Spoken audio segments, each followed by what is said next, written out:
من خشی الرحمن بالغیب، اور وہ خوش قسمت انسان جو اپنے اللہ پاک رحمان کی نافرمانی سے ڈرتا تھا دنیا میں، وجاء بقلب منیب، اور آج ایسا دل لے کر آیا،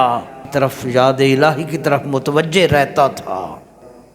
ادخلوها بسلام، آج داخل ہو جاؤ سلامتی سے جنت میں، سالمین من العذاب والہموم وزوال النعمہ، آج جو عذاب کافروں کو دیا جا رہا ہے تم اس سے محفوظ ہو، غم اور پریشانیوں سے بھی سلامت ہو، اور جتنی نعمتیں جنت میں تمہیں عطا ہو رہی ہیں وہ ہمیشہ کے لیے۔ سلامتی کا دوسرا معنی یہ ہے کہ تم جب جنت میں قدم رکھو گے، فرشتے صف باندھ کر تمہارا سلام سے استقبال کریں گے۔